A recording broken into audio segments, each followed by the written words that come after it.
Introduction. Hey, Jackie, look at this. It looks like a ball, but it's not a real ball. Then what is this? Harry, this is a shadow of a football. It is formed because the football has blocked the sun's light. So now let us learn more about shadow and its formation. Objectives.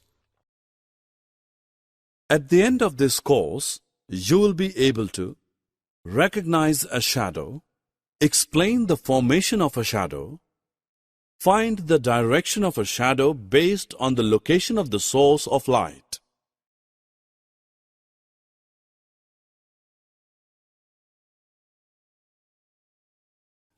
Hi friends, at first let's discuss what a shadow is. Actually, a shadow is an area of darkness which is formed when the light is blocked by an object.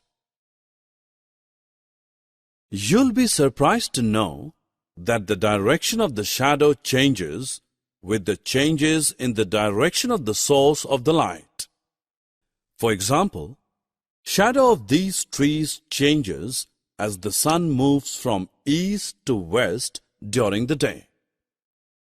During all day, sometimes it becomes long and sometimes short. Let's see how this happens.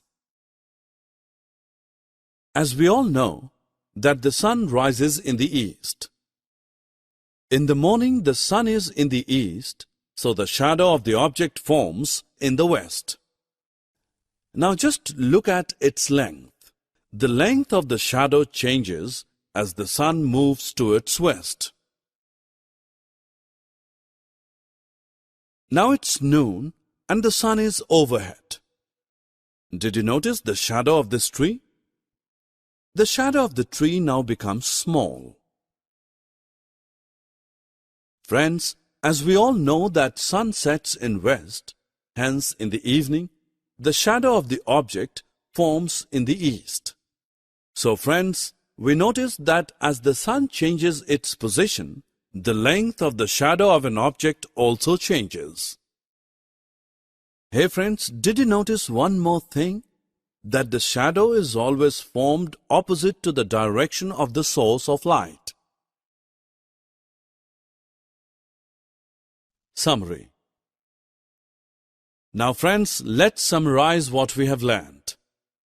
A shadow is an area of darkness. It is formed when the light is blocked by an object. It changes its direction and length with time during the day. It is always formed opposite to the direction of the source of the light.